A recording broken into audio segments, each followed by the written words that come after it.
Hey, YouTube Rando here.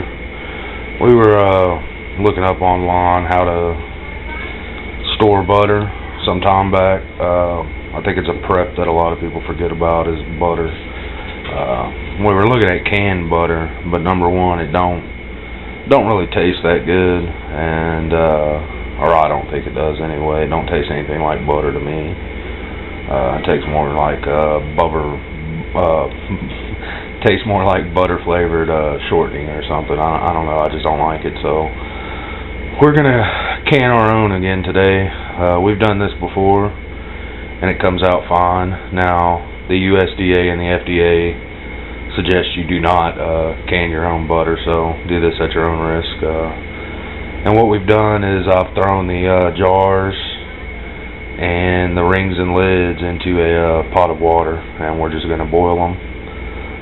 We're just going to get the water hot. We're not actually going to boil them. And you don't have to do your rings, and all you have to do to your lids is soak them in hot water. But I want to go ahead and sanitize everything just to be safe. So once we get this part done, we're going to start on the butter while this is heating up. We're going to go ahead and start cutting up the butter and getting it melted down. So we'll be right back. And we're back. I'm going to have Mrs. Rando do the camera work for me today because I cannot do this one-handed. You want to use real butter. You don't want to use like country crock. It's a vegetable spread. It's not real butter. So you always want to use real butter. And everybody says do unsalted, but I've done unsalted, or I've tasted unsalted, and I've done salted. And I just like the salted better butter. You don't have to add your own salt at the end. It does get a little bit grainy, but that's fine for me. And what we've done is we've just picked up 3 1-pound blocks. We're not doing much today. We're just kind of showing you how to do it and have a little bit put back. So we're using Parade. It's sheep butter. Go ahead and answer that. I'll do this. Again, it is salted, and you want this at room temp. This just came out of the refrigerator, so it's going to be a little bit hard. And you can tell it's 4 quarter-pound blocks.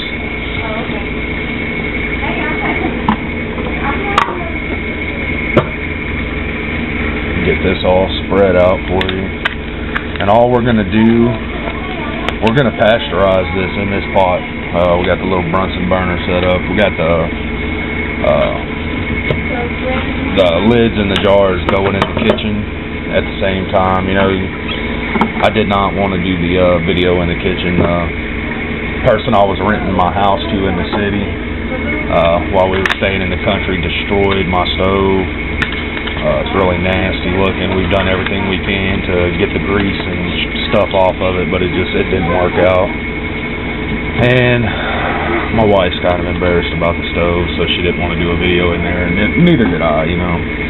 I give the trolls enough ammo against me. I don't need them telling me my house is nasty. So we're going to do this in the living room on a Bunsen burner. And you want to have a big work area, much bigger than this. You want to set out a towel to set your jars on that are hot. It's air conditioned in here. It's not air conditioned in the kitchen, so it would be better to do this in the kitchen. That way I don't take the risk of breaking my jars, you know, heating up and cooling down too quick. The glass will actually shatter, so you got to be careful for that. So set you a good towel out to set your jars on, and have them rest on there. So all we're going to do is we're going to cut this up and put it into here. We'll be right back.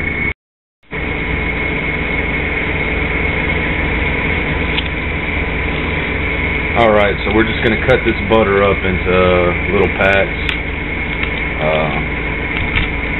Again, this is real hard butter. It's soft butter, but it's hard because we just took it out of the refrigerator. You really want to let it sit at room temp for a little while.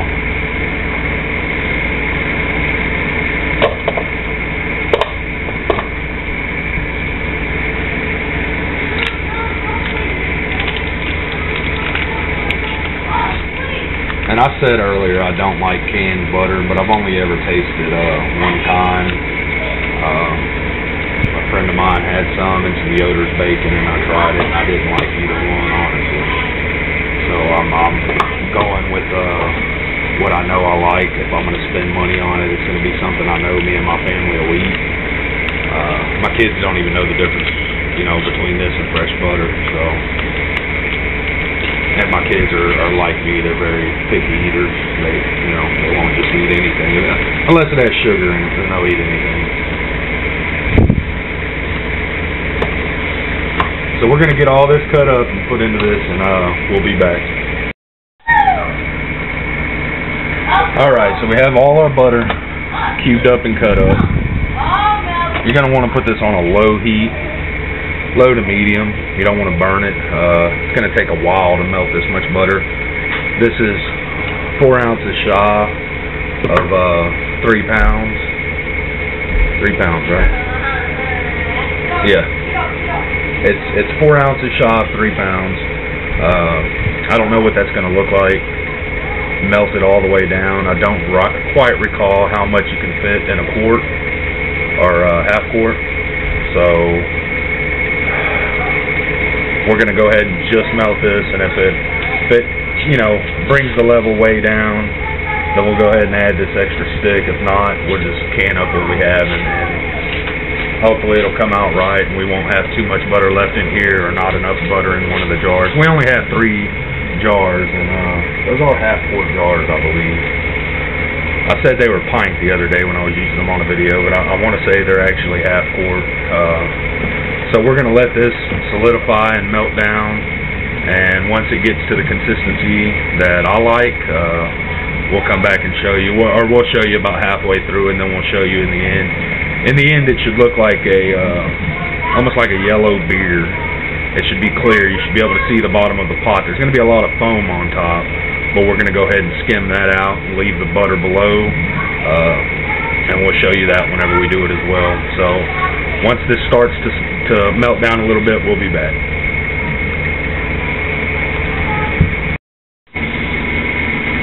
There's just one more thing I wanted to tell you guys is make sure that everything's sanitized really well. Scrub your hands down with some kind of, Dial soap, antibacterial soap, something like that. Use a hand sanitizer, and scrub your work area down and all your utensils and everything. Well, not your utensils. You want to boil your utensils, really, is ideal. But scrub your surfaces down with bleach so that anything's dead, anything that's on them is dead. And also, butter is going to cost you a little more. This is the cheapest butter they had. That was actual butter. This is the store brand, and it was $2 a pound.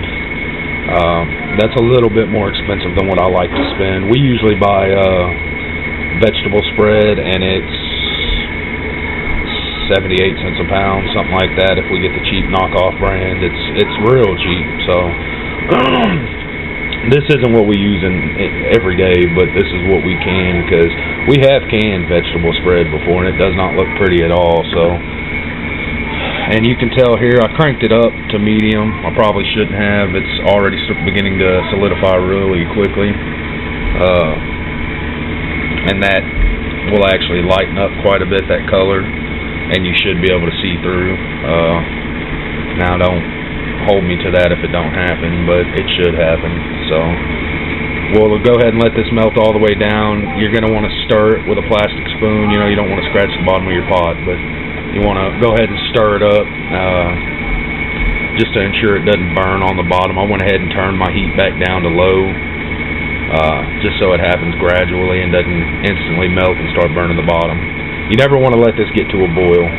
Just a small simmer, or a slow simmer rather, will work fine. So just don't let it get to a boil, whatever you do. You just want it to melt, and then you want it to pasteurize. When you put it in the jars is when it'll actually pasteurize, and it'll seal the jar itself. Some people stick them in the oven. We don't. I don't find it necessary.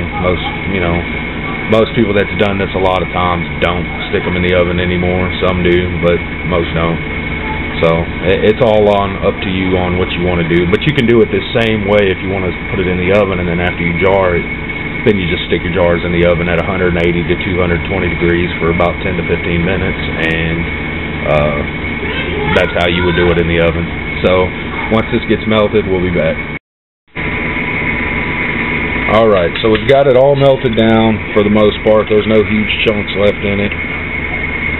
You could tell it's wanting to start to separate. Once you get all the chunks out of it, it's, you know, looking like it's beginning to separate, go ahead and crank your heat back up a little bit, because you want it to just be on the verge of boiling. You don't want it to actually boil, but you want it to be that hot.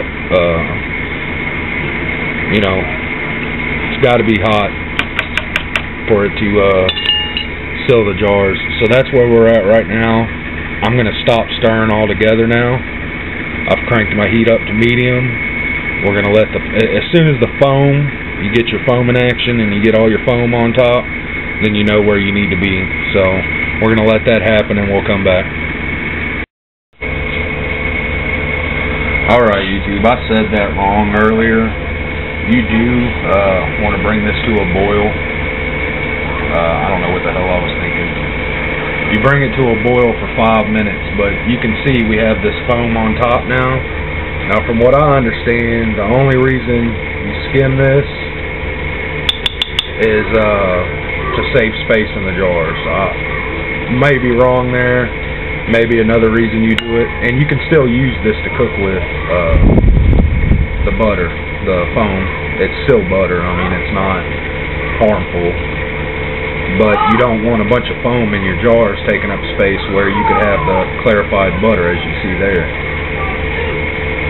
So once you get all this skimmed off, you want to see how it's boiling there. You want to let it boil, not a rolling boil. You don't want it to get too hot, but you want it to boil for 5 minutes. So you would just set your timer once you get all this out. You go ahead and set your timer for 5 minutes. Let it boil like that for exactly 5 minutes, and then you turn it off, and then you can or jar it. So once we get all this foam out and we get our boil going, we'll be back and we'll show you what that looks like. Okay, so we've got you can see there's a little bit of foam on the outside, but I'm not too worried about that. Now, before I stirred this back up, it was really clear, but then once you combine everything back together, it turns back to a butter color. There's how much foam we got off of it. And again, you can use this for cooking, so don't just throw it away. So it's about ready. It's been going now for about 3 minutes. We're going to let it go for a couple more minutes, and then we'll jar it up. We'll be right back.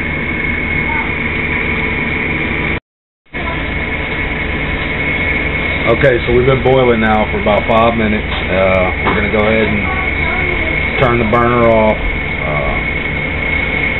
But while the butter's still hot, I stirred it again. So again, it's not completely clarified. And this is going to be the hard part for me, is because I don't have a funnel or a ladle, for that matter. A cup? Something I can get it out of here and put it into here with, because that's going to be a mess if we don't.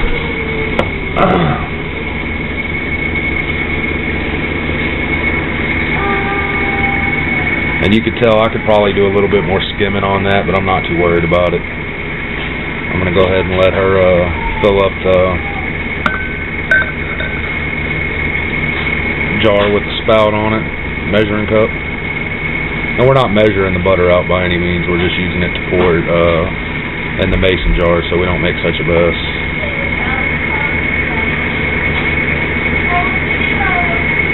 And then I'll have her fill up this first jar.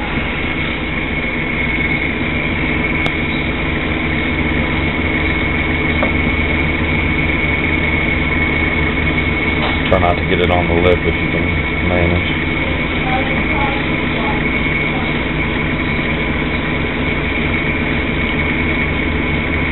And fill it up. Leave about a 1/4 inch of head space. Tell you what, just do it to the bottom ring. A little bit more. A little bit more. Then pour the rest of that in there. Right there. Okay, so after you do that, We use a 3-step process on this part. We take a napkin with some water, and go around the ring, make sure there's nothing on it, and then we take one with vinegar and do the same. And then our dry one. Do that. It's kind of a pain in the butt if you have a bunch of jars, and these lids are pretty hot. Glad that was just a ring. Screw it on there. You just want to get it hand tight. You want to be able to get air out of it. So go ahead and it's hot. Jars. You want the jars to be about the same temperature as the butter, if you can manage. So.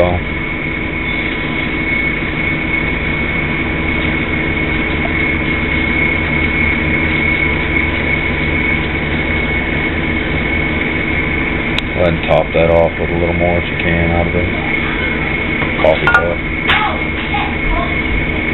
And it looks like I'm not going to have enough butter to fill 3 jars.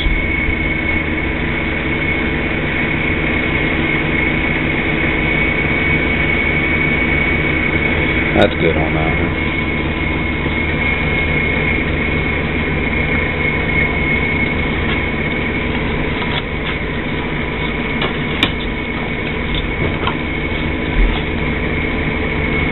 And I just like to push down on the jar and turn it as tight as I can get it, and that's it. Oof. Really need to have some oven gloves for this. Now this one won't fill up all the way, but we'll go ahead and put what we can in there.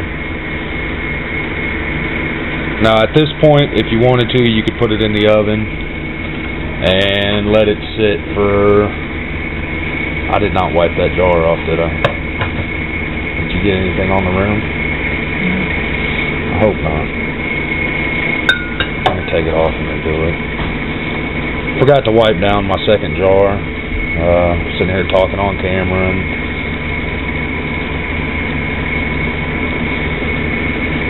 get that dried off.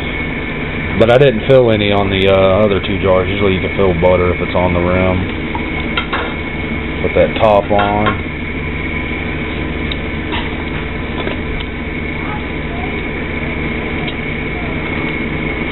Go ahead and get that lid down tight. Not tight, but, well, you know. And there is play in these, you can tell. They'll start popping one by one. Well, hopefully they start popping because that means they seal. You don't want to turn these upside down while they're liquefied. People tell you to shake them to get them to... If it starts to separate, like you can tell that one's going to separate, you just give it a swirl. You don't want your butter to come in contact with your lid, really. If you can keep that from happening, keep that from happening. So we'll come back and show you what the end game is, the end product, and show you that it's sealed up good and all that good stuff. So we'll be back, YouTube. Alright, YouTube, here's the end game. You can see this one starting to separate a little bit. We'll just give that a little swirl once it seals. Because this one, you can see some play in the top there. That one hasn't sealed. This one sealed. This one sealed. And I'm pretty sure it's because of how full they are. There's a lot less air. So this one may not seal because of how little's in it. And also that may be the reason it separated, or the reason could be because this is the bottom of the pot.